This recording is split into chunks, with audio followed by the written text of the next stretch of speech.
Bienvenidos a esta nueva transmisión de El Mensaje. Hoy es 22 de mayo del 2021. Emitimos contenidos de interés, contenidos actuales que promueven reflexión, despertando conciencias y creando conciencias apercibidas. Les invito a promover nuestro canal de YouTube, Miguel Ruiz Acosta. Suscríbete y dame un like en este canal. Si te identificas con el mensaje, ya eres un mensajero, así que puedes compartir este contenido en tu muro y demás redes sociales. De esta manera, despertarás conciencias adormecidas y ayudarás a promover conciencias apercibidas. Comunidad despierta del mensaje, atentos. El tema de hoy es enfoque escatológico, israelita o bíblico. Bienvenidos. Primero, tres alcances. El primero es definir escatología. Escatología es el estudio de los eventos futuros. Aquí entra la literatura apocalíptica, obviamente. Segundo, la Biblia de la nación de Israel solo posee los libros del Antiguo Testamento o Antiguo Pacto. Y tercero y último, la Biblia de nosotros los cristianos posee ese mismo Antiguo Testamento de los hebreos, pero también contiene el Nuevo Pacto o Nuevo Testamento. De modo que la escatología o literatura apocalíptica antiguo testamentaria está presente tanto en las Biblias de ellos como en nuestras Biblias, solo que nuestra escatología, al contener el Nuevo Pacto, sin ánimo de presumir, es más clara y mucho mejor. Y para que no se vaya a pensar que estoy sugiriendo la eutanasia del Antiguo Testamento, les digo que debemos tener muy presente la legalidad que rige cuando un nuevo contrato está por establecerse con respecto a otro anterior. Sencillamente se toman los elementos del Antiguo Testamento que han sido tenidos en consideración y se estipulan en el nuevo contrato. De ese modo rige el nuevo convenio con las estipulaciones antiguas que hayan sido consideradas junto con las nuevas disposiciones. En ese sentido, una de las cosas que sí clasificó del antiguo pacto al nuevo fue la escatología en su totalidad, de modo que ambos pueblos, Israel e Iglesia Gentil, compartimos la misma literatura apocalíptica antiguo testamentaria. Sin embargo, el único gran problema que tenemos es que la perspectiva escatológica de Israel, ellos la comprenden desde un cumplimiento enfocado en lo inmediato, mientras que nuestro enfoque gentil o de Iglesia de Jesucristo que nos fue entregado por el Espíritu Santo es de un cumplimiento secuencial. Por ejemplo, veamos hoy tres de las esperanzas de los israelitas. Los israelitas tienen varias esperanzas futuras, pero en este programa abarcaré tan solo tres de ellas. La primera, la esperanza de la venida del Mesías Redentor. Sabemos que la nación de Israel siempre tuvo presente en su teología el advenimiento de un Mesías, pero la concepción de la venida del Mesías que poseen los israelitas es diametralmente opuesta a la nuestra, pues para ellos el Mesías solo debe venir una sola vez, mientras que para nosotros el Mesías vendría a la tierra en dos secuencias. Una primera venida para tratar los asuntos concernientes a esa etapa inicial de forma humilde, como cordero, mientras que en su segunda venida trataría con lo correspondiente a su última faceta, como rey que viene a gobernar. Por su parte, los israelitas solo observan el carácter gobernante y majestuoso del Mesías, lo cual es propio de su segunda venida, pero dejan de ver el carácter del Cristo en su primera venida, la cual está relacionada con su sufrimiento, pues en esa manifestación vendría como cordero, como sacrificio y ministrando como sacerdote de salvación.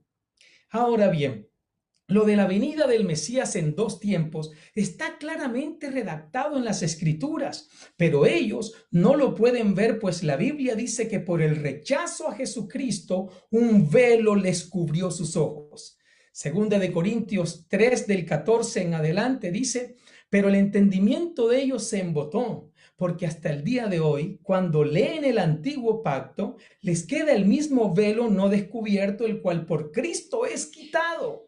Y aún hasta el día de hoy, cuando se lee a Moisés, el velo está puesto sobre el corazón de ellos. Pero cuando se conviertan al Señor, el velo se les quitará. Ok, pero veamos desde la revelación entregada por el Espíritu Santo a nosotros, los gentiles, cómo se encuentran bien fraccionados los dos momentos en la venida del Mesías. El Mesías sufriente, ¿verdad? El Mesías sufriente justamente como cordero y como sacrificio y ofrenda por el pecado. Isaías 53 del 1 al 8 dice, ¿quién ha creído a nuestro anuncio? ¿Verdad?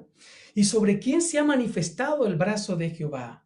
Subirá cual renuevo delante de él y como raíz de tierra seca. No hay parecer en él ni hermosura. Le veremos más inatractivo para que le deseemos. Despreciado y desechado entre los hombres, varón de dolores, experimentado en quebranto, y como que escondimos de él el rostro. Fue menospreciado y no lo estimamos. Ciertamente llevó él nuestras enfermedades y sufrió nuestros dolores. Y nosotros le tuvimos por azotado, por herido de Dios y abatido. Mas él herido fue por nuestras rebeliones, molido por nuestros pecados. El castigo de nuestra paz fue sobre él, y por su llaga fuimos nosotros curados. Todos nosotros nos descarriamos como ovejas, cada cual se apartó por su camino, mas Jehová cargó en él el pecado de todos nosotros. Angustiado él y afligido, no abrió su boca. Como cordero fue llevado al matadero, y como oveja delante de sus trasquiladores enmudeció y no abrió su boca. Por cárcel y por juicio fue quitado. Y su generación, ¿quién la contará? Porque fue cortado de la tierra de los vivientes, y por la rebelión de mi pueblo fue herido. Veamos otro pasaje del carácter de Cristo en su primera venida, ¿verdad? Como Mesías sufriente. Isaías capítulo 52, verso 13 al 15 dice, he aquí que mi siervo será prosperado y será engrandecido y exaltado y será puesto muy en alto. Cómo se asombraron de ti muchos, de tal manera que fue desfigurado de los hombres su parecer, y su hermosura más que la de los hijos de los hombres. Así asombrará él a muchas naciones. Los reyes cerrarán ante él la boca, porque verán lo que nunca les fue contado y entenderán lo que jamás habían oído. En conclusión, el yerro de los israelitas estriba en que ellos pasaron por alto aquella primera venida, la cual estaba caracterizada por una venida humilde, la cual para ellos era algo inconcebible. Pero veamos cómo nos lo dice Zacarías capítulo 9, verso 9. Alégrate mucho, hija de Sión, da voces de júbilo, hija de Jerusalén. He aquí tu rey vendrá a ti, justo y salvador, humilde, cabalgando sobre un asno, sobre un pollino, hijo de asna, lo cual se cumplió cuando entró triunfal a Jerusalén en un pollino. Y en ese mismo libro, en Zacarías 14, verso 4, se encuentra registrada también su segunda venida, la cual se enmarca en un contexto de reinado, de gobernanza y poderío. Dice, y se afirmarán sus pies en aquel día sobre el monte de los olivos que está enfrente de Jerusalén al oriente.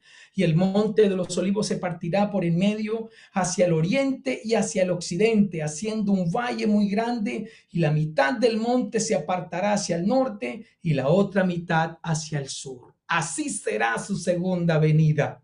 Como pueden ver, lo bíblico es hablar de dos innegables venidas del Cristo y Salvador a la tierra.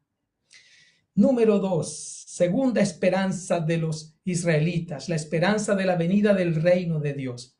Para los israelitas, la venida del reino de Dios era un evento que se establecería desde lo inmediato. O sea, el Mesías vendría y establecería ipso facto un reino de paz mundial, instaurando su trono en Israel y reinando con los israelitas desde allí para el resto del mundo entero. Lo anterior representaría un nuevo mundo sin maldad, pues el cesamiento del pecado haría que se cumplieran las promesas como las de Isaías, capítulo 11, del 6 al 9. Dice así: morará el lobo con el cordero y el leopardo, dice, ¿verdad? Se acostará con el león y la bestia doméstica andarán juntos y un niño los pastoreará. La vaca y la osa pasarán, sus crías se echarán juntas, y el león como buey comerán paja, y el niño de pecho jugará sobre la cueva del áspid, y el recién destetado extenderá su mano sobre la caverna de la víbora. No harán mal ni dañarán en todo mi santo monte, porque la tierra será llena del conocimiento de Jehová, como las aguas cubren el mar. Ok, muy bien. Ahora bien, nosotros los cristianos creemos lo mismo, solo que desde nuestra revelación como iglesia gentil, el establecimiento del reino de Dios no es inmediato, sino un evento de forma gradual que tuvo su inicio cuando Jesucristo vino por primera vez hace ya 2000 años atrás y estableció el reino de Dios de forma naciente. Y finalmente, en un segundo advenimiento, este reino se establecerá de forma definitiva. Dicho de otra forma, nuestro Señor Jesucristo sabía que en su primera venida a la tierra, como todo un Mesías, debía establecer el reino de Dios. Y lo hizo, no desde la concepción israelita, sino desde su perspectiva divina. Veámoslo. Nuevo Testamento, Marcos, capítulo 1, 14 al 15 dice: después que Juan fue encarcelado, Jesús vino a Galilea predicando el evangelio del reino de Dios, diciendo: el tiempo se ha acercado, se ha cumplido y el reino de Dios se ha acercado. Arrepentíos y creed al evangelio. Jesucristo trajo este nuevo enfoque y lo enseñaba constantemente a sus discípulos, pues ellos desde su perspectiva israelita pensaban que él establecería el reino de forma inmediata. Ese dato lo registró Lucas, capítulo 19, verso 11. Oyendo estas cosas, prosiguió Jesús y dijo una parábola, por cuanto estaba cerca de Jerusalén y ellos pensaban que el reino de Dios se manifestaría inmediatamente. Así que nuestro Señor se dedicó a instruirles que más bien el reino había llegado, por lo tanto su establecimiento era gradual hasta llegar un día cúlmine y el cual estaba enmarcado para su segunda venida. De modo que el reino de Dios era algo que en su apertura se correspondía con otro orden de cosas. Así que en adelante, quienes creyesen en el evangelio de las buenas nuevas de salvación de Jesucristo, fuesen israelitas o gentiles, se constituirían automáticamente en miembros del reino de Dios. En Lucas 7:28 leemos: os digo que entre los nacidos de mujeres no hay mayor profeta que Juan el Bautista, pero el más pequeño en el reino de Dios es mayor que él.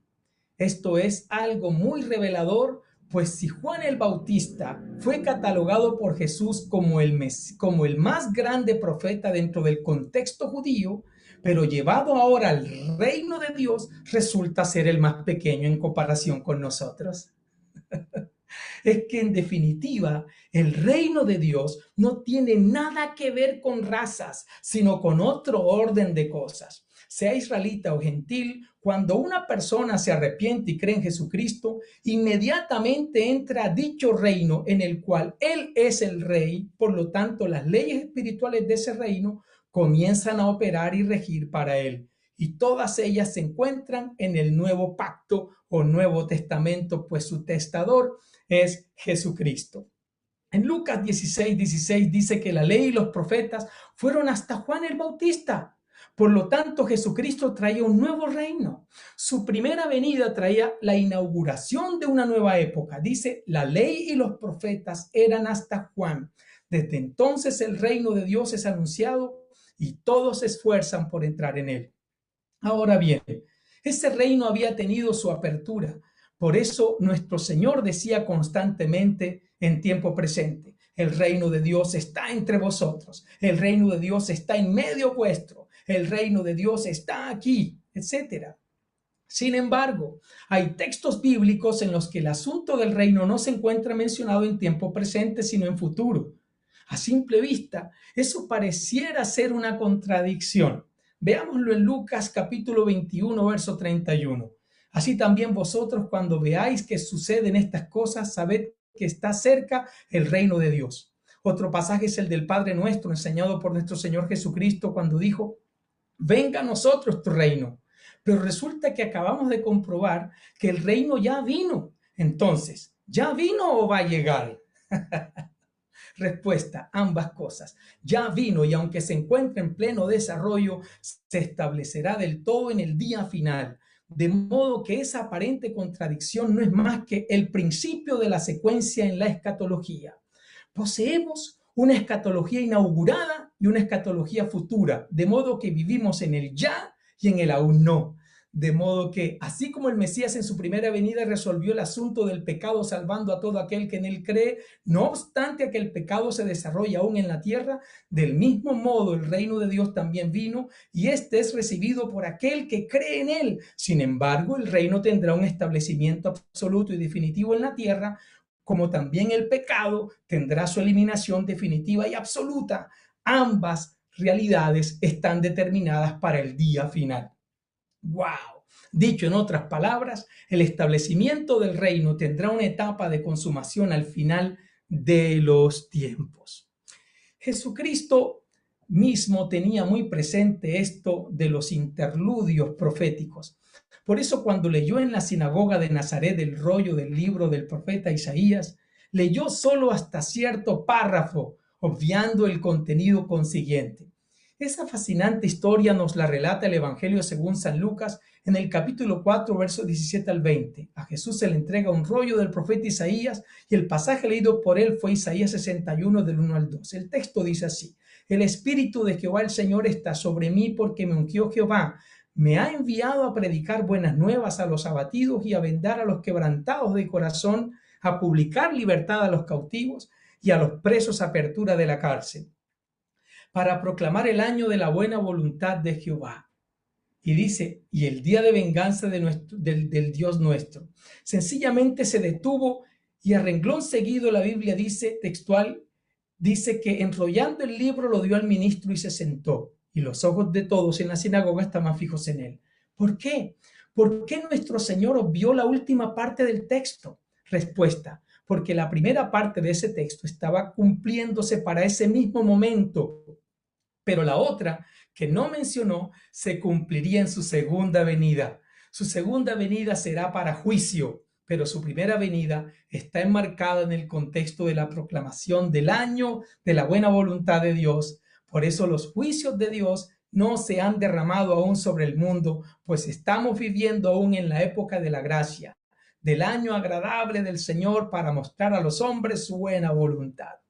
Así que interesante el enfoque de la escatología de la iglesia de Jesucristo gentil, y quien se constituya en iglesia de Jesucristo, sea israelita o gentil, se convierte automáticamente en un ciudadano del reino que se encuentra en condición de desarrollo cuando se establezca de forma definitiva en la tierra. Seremos entonces reyes, pues reinaremos junto con Jesucristo.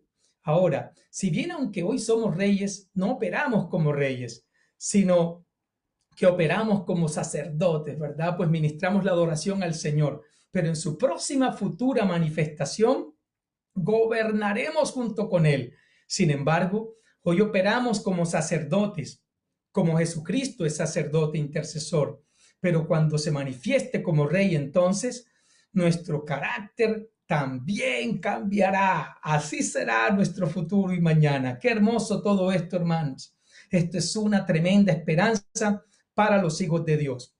Ok, ahora les hablaré de la tercera esperanza de los israelitas, pese a su enfoque escatológico. La esperanza de un nuevo pacto. Los israelitas saben muy bien que en sus escrituras antiguotestamentarias Dios les anunció un nuevo pacto, por lo tanto lo están esperando. Ellos saben que el que trae el nuevo pacto es el Mesías que ellos aún aguardan. Lo desafortunado es que el Mesías ya vino, pero ellos no lo recibieron. Así que esperan aún que su Mesías aprobado por ellos les traiga un nuevo pacto. Es más, ellos dicen que ese nuevo Mesías deseado logrará reunir a las tribus extraviadas de Israel. Pero sabemos bien que el anticristo es maestro del engaño, así que tomará esa esperanza de los hebreos y a base de fraudes e invenciones logrará burlar a la nación de Israel. En realidad, quien podrá reunir a la diáspora de forma veraz es Jehová Dios en su sola potestad. Por lo tanto, que nadie se deje engañar por falacias que actualmente se preconizan y no participen en cuestiones que se corresponden a un misterio que es exclusivo de Dios. Les digo que les conviene mantener la fe recibida en estos tiempos de apostasía. El anticristo es maestro en artimañas y sabemos por las escrituras que lo que se está manifestando en esta época, si bien no es el anticristo, lo es más bien el espíritu del anticristo, el espíritu del engaño y la mentira. Así que cuidémonos de no caer en predicamentos de hombres. Ahora bien, Jesucristo habló de ese nuevo pacto, pues siendo él Mesías, sabía que como tal debía establecer el nuevo pacto, así que lo estableció en su última cena con sus discípulos la noche que iba a ser entregado. Su sacrificio validaría dicho nuevo pacto. En Mateo 26, 27 al 28 dice: y tomando la copa y habiendo dado gracias, les dio diciendo: bebed de ella todos, porque esto es mi sangre del nuevo pacto, que por muchos es derramada para remisión de los pecados. En ese mismo orden de ideas, con todo respeto, pero con autoridad bíblica, debo mencionar que es demoledor el capítulo 8 de la carta del apóstol Pablo a los Hebreos, cuando nos habla que el nuevo pacto es mejor que el primero. Atención a los siguientes versos 6 al 7. Pero ahora tanto mejor ministerio es el suyo, cuanto es mediador de un mejor pacto establecido sobre mejores promesas, porque si aquel primero hubiera sido sin defecto, ciertamente no se hubiera procurado lugar para el segundo. Y el versículo 13 dice: al decir nuevo pacto, ha dado por viejo al primero, y lo que se da por viejo y se envejece está próximo a desaparecer. Ahora bien, remembrar con propiedad lo que la Biblia demuestra no es jactancia, ni más faltaba. De hecho, la Biblia prohíbe a los creyentes gentiles jactarse de su salvación en detrimento del tropiezo de Israel. Eso lo tenemos claro. La Biblia lo refiere así en Romanos 11, 18 al 23. Dice: no te jactes, ¿verdad? Dice: no te jactes, ¿verdad? Porque tú no sustentas a la raíz, sino la raíz a ti. Pues las ramas, dirás, fueron desgajadas para que yo fuese injertado. Bien, por su incredulidad fueron desgajadas, pero tú por la fe estás en pie. No te ensoberbezcas, sino teme, porque si Dios no perdonó a las ramas naturales, y a ti tampoco te perdonará. Mira pues la bondad y la severidad de Dios. La severidad ciertamente para con los que cayeron, pero la bondad para contigo, si permaneces en esa bondad. Pues de otra manera tú también serás cortado. Y aun ellos, si no permanecieren en incredulidad, serán injertados, pues poderoso es Dios para volverlos a injertar. Ok, eso está claro. Ahora bien, no hay que confundir la jactancia con poner las cosas en su lugar. Lo que aquí estamos haciendo es poner las cosas en su sitio, pues hay creyentes que están siendo confundidos, ya que se les ha puesto en consideración la idea de ser ellos los descendientes de las tribus de Israel. A otros se les ve guardando observaciones hebraicas de las cuales ni Jesús ni el apóstol Pablo nos pidieron que guardásemos. Por lo anterior, debemos tener muy presente nuestra identidad. ¿Cuál es nuestra verdadera identidad? Somos cristianos. Y si algún israelita se convierte al Señor y nace de nuevo, entra entonces al cuerpo de Cristo y es hecho partícipe del nuevo pacto. Por lo tanto, no está obligado a guardar el antiguo. Repito lo que he venido diciendo desde siempre. Si un descendiente de Israel cree en Jesucristo, automáticamente se convierte en iglesia del Señor. Así como los gentiles se constituyen en iglesia del Señor cuando creen también. Por lo tanto, estando ambos en Cristo, ninguno de los dos está obligado a observar la ley ni guardarla por una sencilla gran razón. La Biblia dice que de los dos pueblos hizo uno, o sea, la iglesia, el reino nuevo de Dios. Efesios 2:14 dice: porque Él es nuestra paz, que de ambos pueblos hizo uno, derribando la pared intermedia de separación. Y por favor, interpreten bien las escrituras. No insinúen que nos hizo uno en Israel, más bien nos hizo uno en Cristo.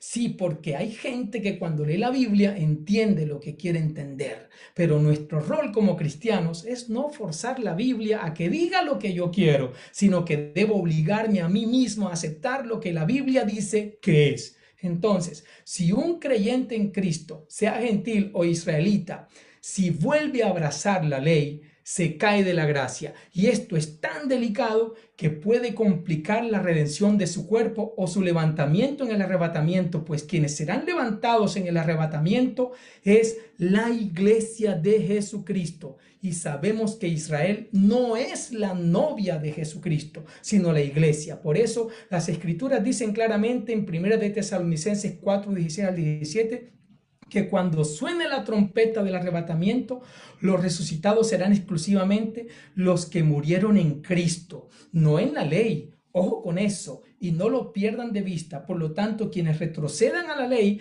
no se levantarán, pues la que se levantará a la final trompeta es la iglesia de la gracia, dicho en otras palabras, la novia del Cordero.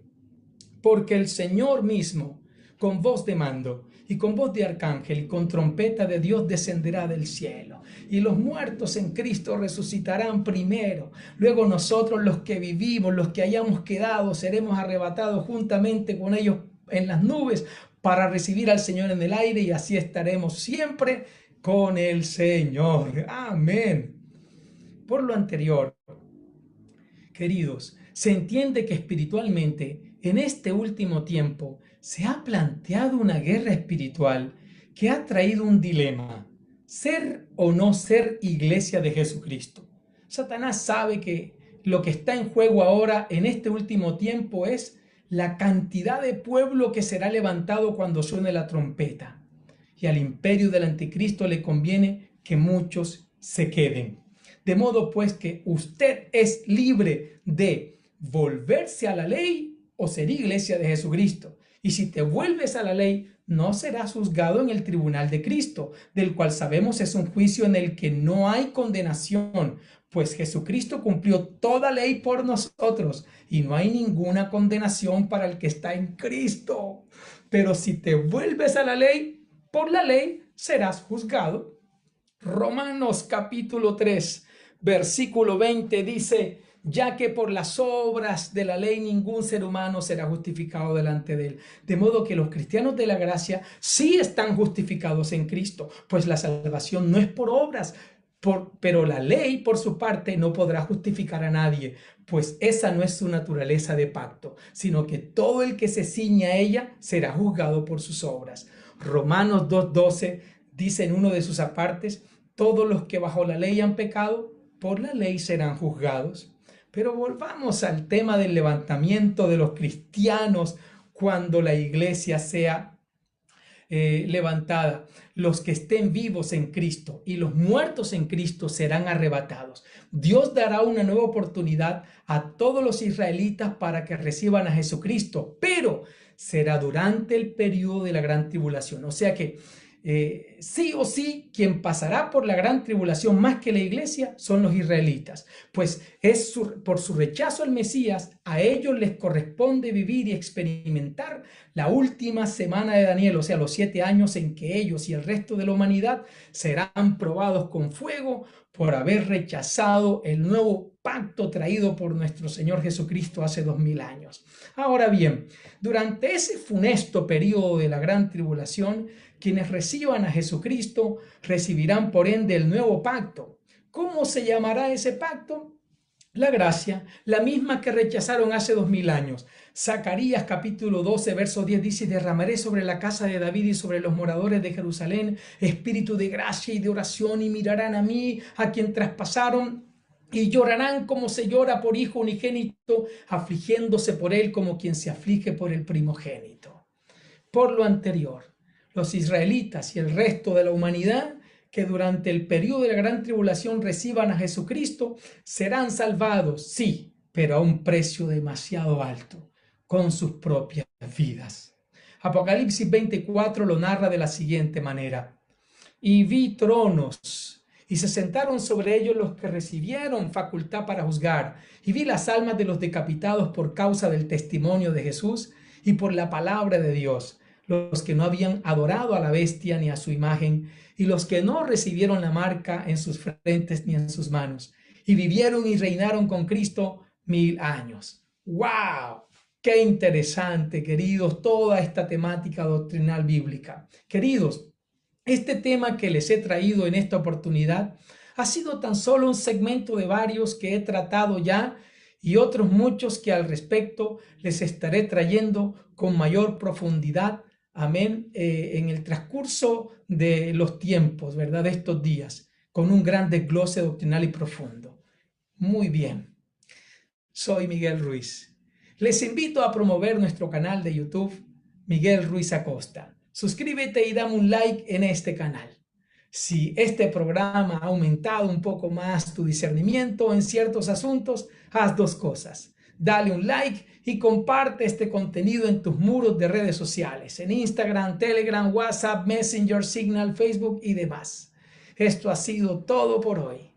Nos vemos en una próxima. Nos vemos. Chao, chao. Chao.